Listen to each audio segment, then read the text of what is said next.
Hi Earth Signs! Hi Earth Signs, Taurus, Virgo, and Capricorn. Welcome po sa ating channel.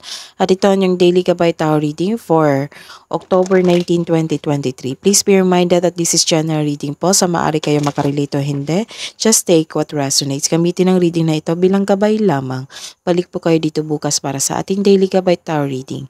Please like, subscribe, and click bell button for notification para po updated kayo sa daily tarot reading natin.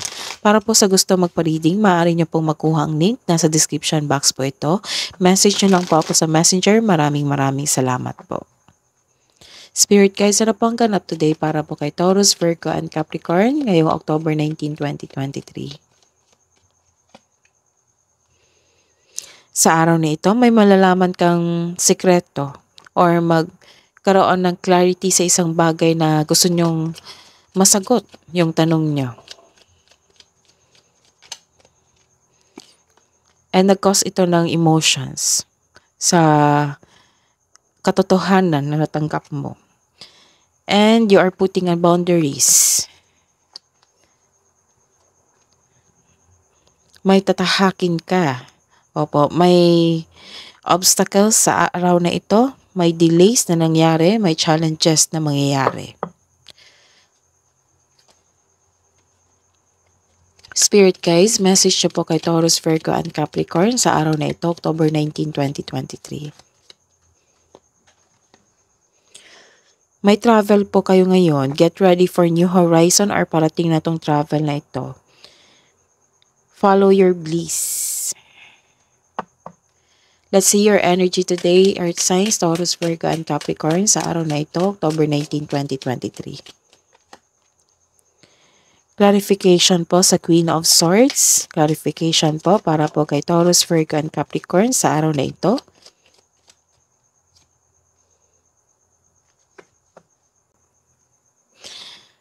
This is the clarification na may ganap na katotohanan sa araw na ito. May malalaman kang katotohanan.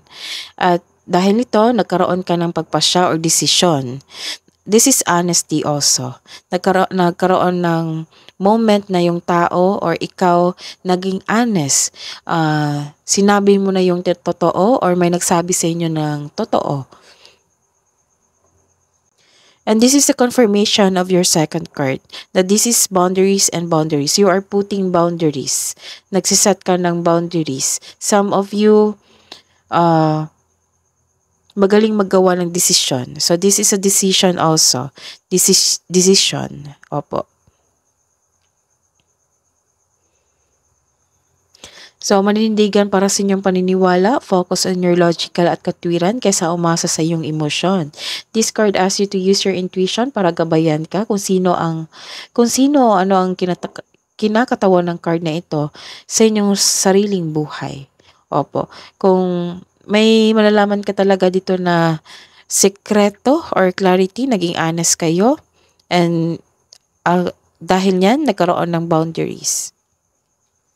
This is the confirmation of your emotion. This is emotion, emotion, and emotion. This is all about your emotion for today, October 19, 2023. Mag-ingat kasi nagkaroon ng disharmony dito. Ang taong nanloko sa'yo, nagbabago na-enlighten na po siya. Gusto niyang humingi ng sorry sa inyo. Opo, sa sobrang guilty niya. Hindi mo kaya mag-isa o akuhin yung lahat, yung trabaho nyo. Let's see your career and money. Taurus, Virgo, and Capricorn sa araw na ito, October 19, 2023.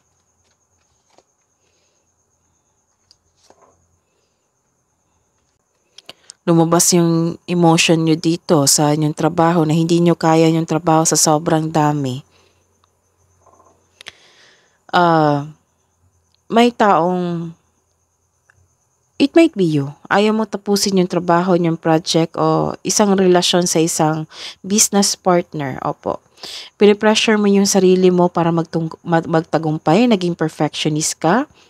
Some of you, sa sobrang dami ng trabaho dito, nababurnout na po kayo. Subukan mo lang kunin kung ano ang maaari mong kunin para hindi kayo ma-burnout. May ganap din na intriga dito sa loob ng inyong workplace. Mag-ingat sa taong manloloko kasi may plano siyang manloko sa inyo. Or it might be this na gustong bumalik na sa inyo, yung past nyo na humingi ng sorry. So mag-ingat sa kanya kasi lumabas dito ang warning card na mag-ingat po kayo sa isang manloloko na tao. Wow! May nakita kong promotion dito. Promotion dahil sa inyong kasipagan, siguro nag-manifest kayo nito at ito ay isang granted na po. Na-recognize ka sa ibang tao, sa inyong co-workmate, sa inyong boss. Opo, na-recognize ka nila sa mga customer mo, na-recognize yung product mo, na-recognize yung service nyo, good service ninyo. Mapopromote ko po talaga kayo dito. At nang dahil nito, magkaroon ng financial growth. After a period of struggle. This is struggle. This is struggle. 1, 2, 3. Nagkaroon ng struggle. Opo. So, nagkaroon ng moving on or taken action. Nagpatuloy pa kayo. And this is also what we called my financial growth after a period of struggle. Wow. Your discipline and hard work are paying off. So, enjoy this time.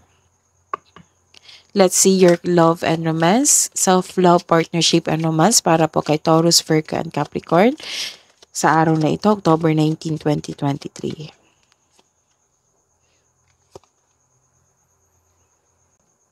May tao dito na hindi marunong magpahalaga sa kanilang sarili, sa kanilang relasyon. Hindi stable ang inyong emotion sa araw na ito. May takot kayong nafe-feel or nag-alinlangan kayong makipag-usap sa inyong partner o kasamahan sa bahay. Mag-ingat din sa communication nyo sa ibang tao, baka kasi may masabi kang hindi maganda sa kanila. Nire-reject mo agad ang isang tao na gusto makipag-usap sa iyo. May tao dito na matigas ang ulo, obsessive, very controlling na tao. Some of you nawalan ng gana just because of your emotion here. Nagkaroon kasi ng delay sa inaantay nyo.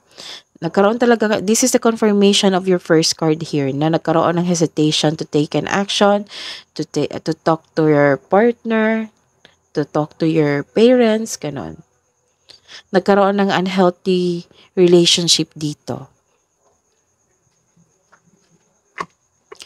Let's see your hidden truth po. Anong iniisip mo, anong iniisip niya para po kay Taurus, Virgo, and Capricorn sa araw na ito.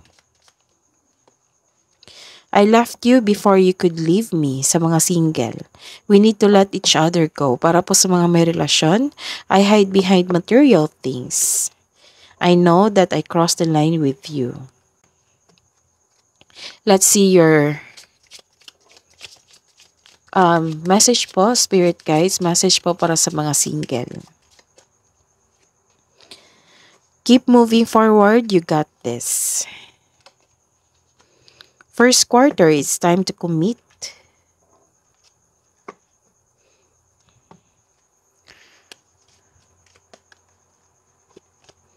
Spirit guides, advice niyo po.